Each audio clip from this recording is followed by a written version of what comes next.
요즘 사이버 레커라는 단어를 들어보셨을 겁니다. 온라인 상에서 어떤 특정인의 이슈를 영상으로 계속해서 비판하는 영상을 내보내서 그것을 컨텐츠로 하는 그러한 유튜버에 대한 별칭입니다. 개인의 이득을 챙기던 아니면 이 이득과 상관없이 이슈화하는 것 자체를 목표로 하던 이러한 사이버 레커들에 의하여 이 세상이 선동의 시대가 되었다고도 말할 수가 있습니다. 얼마 전 치른 복음주의 선교 대회인 로잔 대회를 종교 통합 운동이라고 계속해서 선동하던 분들도 있었습니다. 대회 내용이 CGN으로 오전 저녁 다 생중계되었는데도 내용은 전혀 들어보지도 않고 그런 선동의 쇠뇌돼서 아직도 그걸 믿고 있는 분이 많습니다. 10년, 20년 함께 말씀을 듣고 신앙생활 하던 목사님들이 그게 아니라고 권면을 해도 짧은 동영상 혹은 메시지를 듣고 그런 선동에 넘어가서 전혀 듣지 않는 분들이 있다는 것을 보고 너무 심각한 것을 느낍니다. 여러분, 이 유튜브의 알고리즘이 한번 어떤 영상을 보면 그것과 유사한 영상이 계속 따라 나오기 때문에 그러한 흐름을 알지 못하는 분들은 세상이 다 그런 주장으로 보이는 것이죠. 그래서 쇠뇌당한 겁니다. 그 몇십 초의 영상에 10년, 20년 신앙생활 했던 분들이 권면해도 듣지 않는 그러한 수준의 선동의 시대가 되어버렸습니다. 조심하셔야 됩니다. 특별히 개인 유튜버들이 주장하는 것 굉장히 조심하셔야, 분별하셔야 돼요. 이러한 선동은 미디어가 발전한 요즘 시대만 있었던 것은 사실 아닙니다. 오늘 본문을 보면 바울도 이러한 선동에 의해서 매우 억울한 상황에 처해 있었습니다. 누군가 바울을 가리켜 4,000명의 자객을 이끌고 폭동을 일으켜 광야로 나간 이 집 사람이다 라고 선동하였습니다. 그 말이 회자되어서 이제 바울이 그런 누명을 쓰고 있는 것입니다. 또 유대인 누군가는 유대인들을 향해서 바울에 대해 말하기를 바울이 가는 곳마다 유대 민족을 반대하고 율법과 성전을 반대하며 가르치다가 게다가 성전에 이방인들까지 데려와 더럽혔다라고 선동하였습니다. 사람들은 이를 무분별하게 믿었고 선동된 군중들은 바울을 죽이려고까지 했습니다. 군인들이 바울을 보호하지는 안 될 정도로 상황이 심각해서 군인들이 바울을 둘러매어 나가야만 했습니다. 유대인들이 바울에게 씌운 죄목은 변절자입니다. 유대 민족과 성전과 율법을 파괴하는 변절자입니다. 변절자라고 하니까 떠오르는 것이 이 로잔 대회를 종교 통합 운동이라고 그렇게 선동하는 분들이 유기성 목사님과 제 이름을 변절자로 해가지고 그 행사장 바깥에까지 그걸 붙여놓고 그렇게 하더라고요. 그래서 어느 목사님이 저한테 전화하셔, 목사님 오래 사시겠어요? 그러더라고요. 왜 그러나 그랬더니 욕을 많이 먹어서 오래 사시겠다는 거예요. 또 바울을 체포한 천부장, 로마 천부장의 입장에서는 바울을 반란자, 이 4,000명을 이끌고 폭동을 일으킨 그러한 반란자 이렇게 오해했습니다. 유대인들에게는 변절자요, 로마인들에게는 반란자로 이렇게 다 사람들의 선동에 의해서 바울이 오해를 받고 공격을 받는 것입니다. 바울이 행한 것은 뭡니까? 복음을 전한 것밖에 없습니다. 이방인들에게도 유대인들에게도 예수 그리스도의 은혜의 복음을 전한 일밖에 없습니다.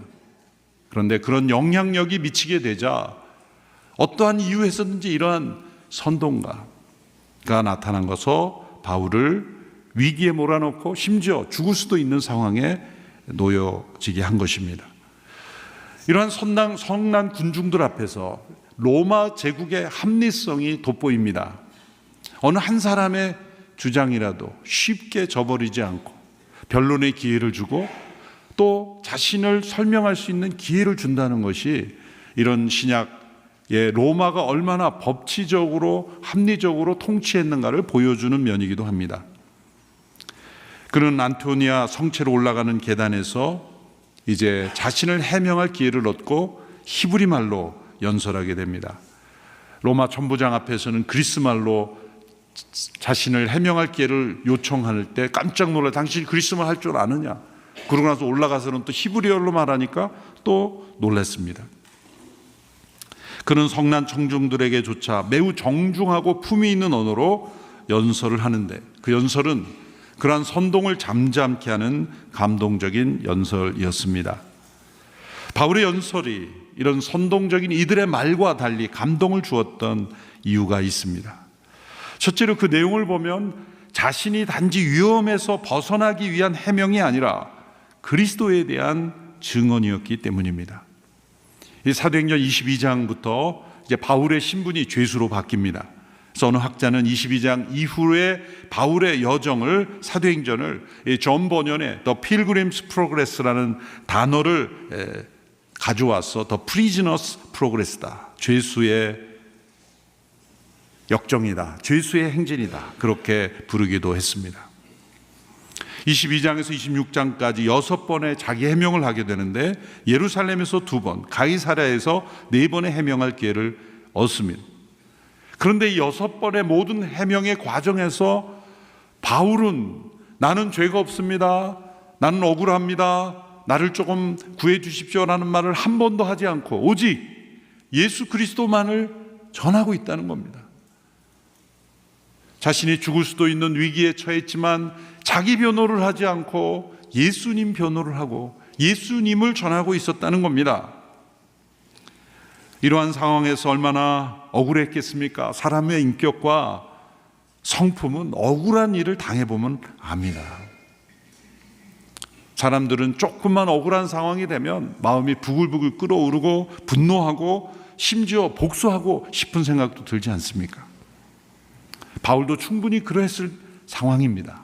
그럼에도 불구하고 그는 자기의 변호가 아닌 그 상황에서도 그는 오직 예수 그리스도만을 증거하는 기회로 삼는다는 것, 그것이 얼마나 감동입니까?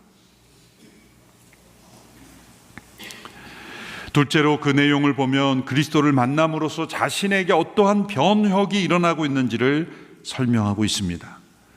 바울은 말합니다. 자신의 현재 모습은 유대교에 대한 변절이 아니고 로마에 대한 반란도 아니고 부활하신 예수님을 만남으로 인해 일어난 변혁, 트랜스포메이션이다. 단순한 삶의 변화 정도가 아니다. 변혁이라고 설명하는 이유는 근본적인 새 사람이 되는 변화라는 것을 설명하기 위해서입니다. 그래서 22장 전체에서 자신의 BC와 AD, 인생의 Before Christ, Anno Domini, 그리스도를 만나기 전과 주님 만난 이후를 설명하죠.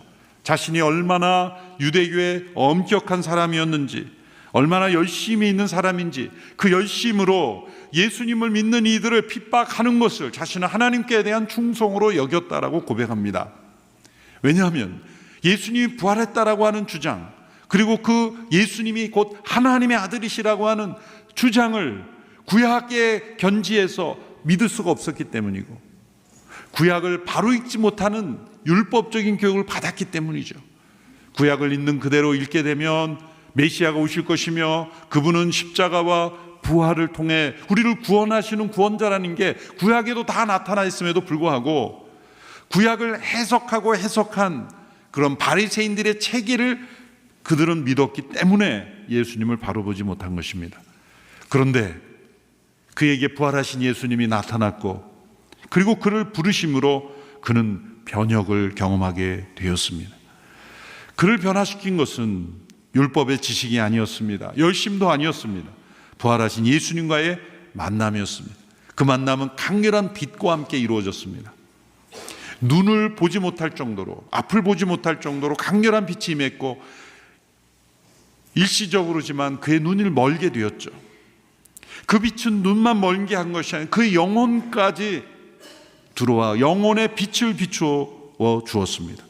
후에 그는 이 체험을 근거로 해서 고린도후서 4장 6절에서 이 빛을 이렇게 설명합니다. 우리 같이 함께 읽어볼까요? 시작.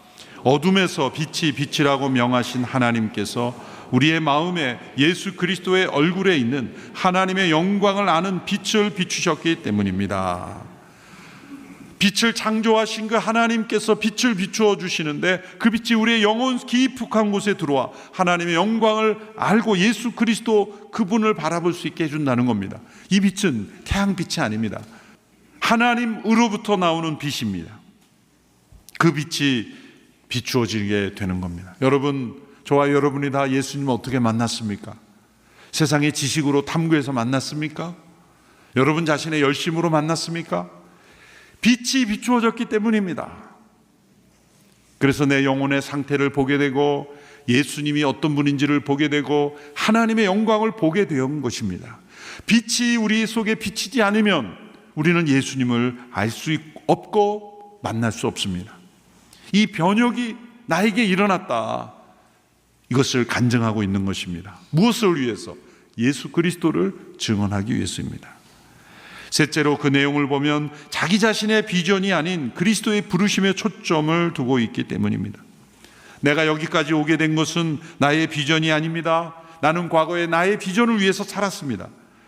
여러분, 자신이 만든 비전, 자신이 어떠한 삶이, 어떠한 인생이 되고 싶다고 꿈꾸는 것도 사람을 변화시킵니다. 좀 더 나은 사람이 되게 합니다. 그러나 하나님의 일꾼이 되지는 못합니다. 비전이라는 단어보다 더 중요한 것은 부르심입니다. 부르심이라는 단어가 더 중요한 겁니다. 그래서 우리 그리스도인의 비전은 무엇이 됩니까? 하나님의 부르심이 나의 비전이 될 때 그 인생은 놀랍게 쓰임받게 됩니다. 바울이 이 부르심을 받았을 때 하나님께서는 아나니아라고 하는 사람에게 가서 듣도록 하였습니다. 22장 10절에 보면 일어나 다메섹으로 들어가거라. 거기서 내가 할 일을 모두 일러줄 것이다. 바울에게 직접 알려줄 수도 있었을 텐데 왜 아나니아에게 가서 듣게 하십니까? 그것은 바울 자신의 개인적인 부르심만이 아니기 때문입니다. 공동체적인 부르심이기 때문입니다. 때로 그래서 나의 부르심을 하나님께서 다른 사람을 통해서 알려주시기도 하는 겁니다. 그래서 이것을 외적 부르심이라고도 하죠. 그래서 내가 하나님께 쓰임 받을 때는 이 두 가지 부르심이 함께 일치해야 됩니다. 내적 부르심, 하나님이 직접 나를 부르신 부르심. 바울은 부활하신 그리스도께서 직접 부르셨죠. 그런데 외적인 부르심도 있어야 됩니다. 교회 공동체를 통해서 이렇게 부르심을 확인하는 이런 내적 부르심과 외적인 부르심이 하나가 될 때 정말 하나님이 부르셨다는 거예요. 혹 여러분들을 하나님께서 특별한 사역으로 부르셨다는 부르심이 있으면 한번 기도하는 분들에게 물어보세요. 저를 위해서 기도해 주시고 이 부르심이 맞는지 한번 확인해 주세요. 그런데 본인은 그렇게 생각하는데 주변에 아무도 아니라 그러면 머무르셔야 돼요. 일단 멈추셔야 돼요. 또 주변의 모든 분들이 그 부르심이라고 해도 자기 자신의 그런 부르심이 없으면 또 기다려야 되는 거예요. 이 두 가지가 하나가 될 때 바로 확실한 하나님의 역사가 나타나는 겁니다. 부활하신 주님께서 바울을 찾아오시되 인격적으로 찾아오셨습니다. 사울아 사울아 내가 왜 나를 핍박하느냐. 두 번 부르신 것은 따뜻한 친밀함을 의미하죠. 왜 나를 핍박했느냐 이 단어에 바울은 깜짝 놀랐을 겁니다. 자신은 예수 믿는 사람들을 핍박했지 부활하신 예수님을 직접 핍박한 적은 없기 때문이죠. 여기서 할 수 있는 중요한 사실은 부활하신 예수님은 그분의 성도들에 대한 핍박을 예수님에 대한 핍박으로 간주하시고 그 백성들의 핍박과 함께 고통 당하신다는 겁니다. 그분은 우리의 머리시고 우리의 주님이시기 때문입니다.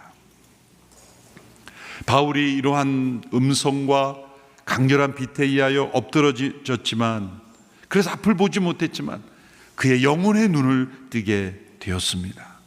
여러분, 세상에 하나님의 복음을 전하고 세상을 변화시키고자 하는 사람은 먼저 예수 그리스도, 부활하신 그리스도를 만날 뿐만 아니라 그분으로 인한 부르심 안에서 이렇게 영의 눈을 뜬 변혁된 사람이어야 합니다. 사도 바울처럼 세상을 향해 외치기 전에 우리 자신이 이 변혁을 경험한 이들이 정말 세상을 변화시킬 수 있습니다. 바울의 이 죄수로서의 여정에서 놀라운 점을 말씀드렸습니다. 이렇게 어려운 상황에서 상황을 모면하거나 자신을 변명하려는 해명이 아니라 부활하신 그리스도를 나타내고 그분이 나를 어떻게 부르셨는가, 그것을 설명하는 감동적인 증거였습니다. 선동의 시대의 바울은 성령의 감동을 보여주었습니다. 아무리 세상이 선동에 휩쓸려도 부활하셔서 살아계신 그리스도를 붙잡는 이들은 결코 휩쓸리지 않을 수 있습니다. 여러분, 이 세상의 선동에 휩쓸리지 아니하고 그리스도의 부르심에 온전히 사로잡힌 감동을 이어가는 우리 모두가 되기를 주님의 이름으로 축원합니다. 기도하겠습니다. 살아계신 주님, 부활하셔서 지금도 우리 가운데 임재하고 계신 줄로 믿습니다. 오직 예수 그리스도만을 증거하기 원했던 바울처럼 오직 예수 그리스도만을 나타내는 우리 모두가 되기를 간절히 소원합니다. 무분별한 선동이 난무하는 이 시대에 참된 예수 그리스도의 진리를 증거하고 하나님의 창조 질서를 바르게 지키기 위해 연합하고 헌신하는 하나님의 사람들 되게 하여 주옵소서. 예수님의 이름으로 기도하옵나이다. 아멘.